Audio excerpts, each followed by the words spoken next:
Hey, how are y'all? Blue again. And so I wanted to bring to you yet another episode of SOSS, Signs of Spiritual Shifting, right? So I know you've seen probably some of the other episodes before. And so now I've got three more that kind of came to me. I said, well, let me just share those too. So I know one of the signs, another one of the signs that I experienced is that you tend to draw people who are, I'll say, maybe vibing, low, they have lower vibrational energy, right? Because why? You are light. You are a light worker. You are of the light. So it's like a moth to a flame, right? So you tend to draw these people, and especially in relationships, right? We tend to get those who we end up having to, in some way or another, nurture to a certain extent, almost to a fault, right? Story of our lives. Sorry about that. It's raining outside, and of course, people can't drive, so it's a shit show out there. But anyway, so I would say that that's definitely a sign. If I kind of think about over some of the relationships that I've had, it's been I've had that experience, and I know quite a few people who tend to draw in people, not even just intimate relationships, but even just friendships and stuff like that.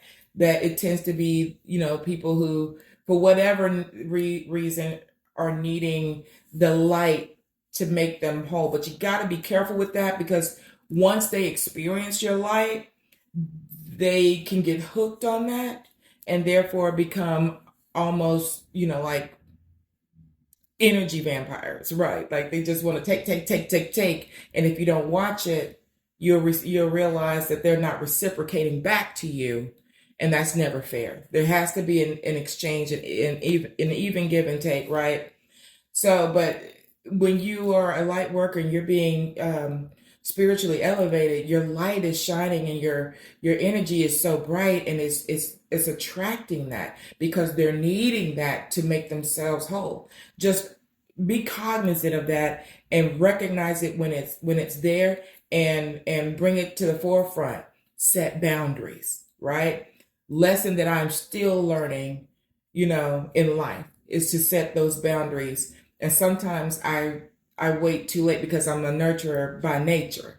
But in these days and times, probably not so much. But just want to make sure that I share that with you. I say another one would probably be, your empathic sensory ability is running at like 1,000 megawatts, right?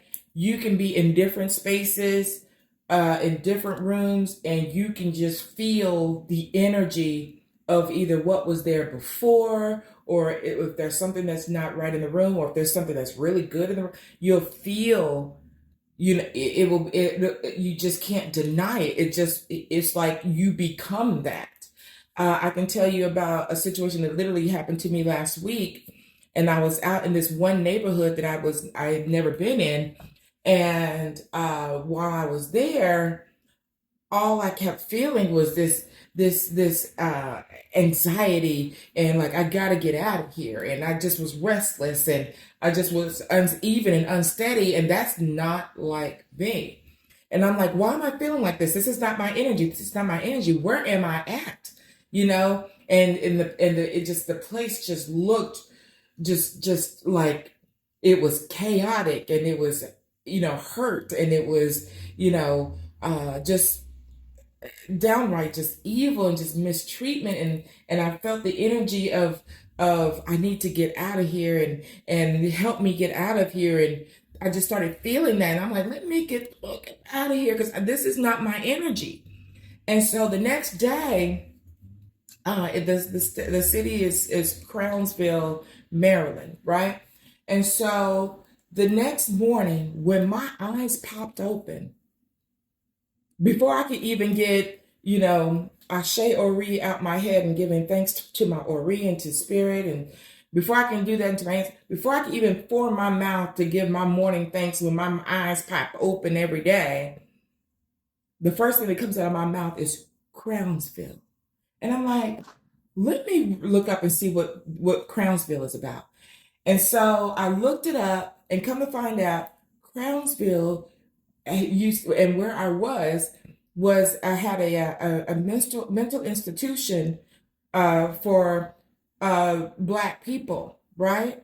And the mistreatment and the hurt and the evil and the abandonment and everything that you could imagine that you could do wrong to somebody was done at this place. Also, to a point where the state had to apologize, right, for what happened to our people in this place. You get some time, look that up, right?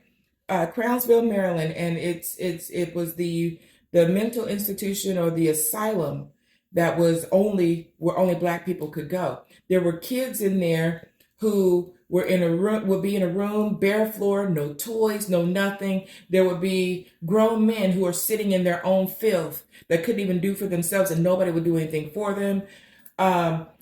Just every kind of ill treatment that our people could have undergone happened at that place.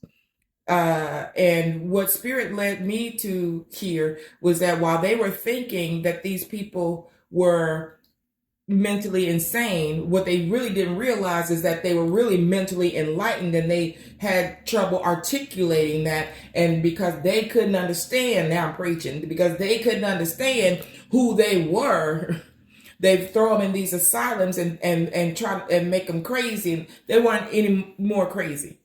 No. I mean, I get it. After going through what you go through in those times, you probably could and would, but some of those people were not, right? That's what Spirit led me to believe. But case in point, when I looked it up and I found that out, it let me know why I was feeling that. I was feeling the energy of those ancestors and of those people who went through that. So now I have to find out in my own way how to go back to that place so that I can lay reverence down on that place and make sure that they know that they're remembered. But I got to be careful, because those are spirits, and spirits can attach on you. And so I got to go through the proper channels to make sure that I do that effectively. But I definitely, the message that I got out of that experience is that they wanted to be remembered. They wanted me to know who they were and what happened there. And I'll have to go deeper into prayer and meditation to ask Spirit what I'm supposed to do with that experience. So anyway, like I said, you'll go into places, and your empathic sensory, you just when you walk in a room, you know it's wrong. You know it's some shit going on in there that probably isn't for you, that is of ill repute. Or if you walk in a place and you know it's blessed. Like I walked into my cousin's house, and when I walked in, it was just power. Felt it. Power. I said, ooh, just power when you walk into the place.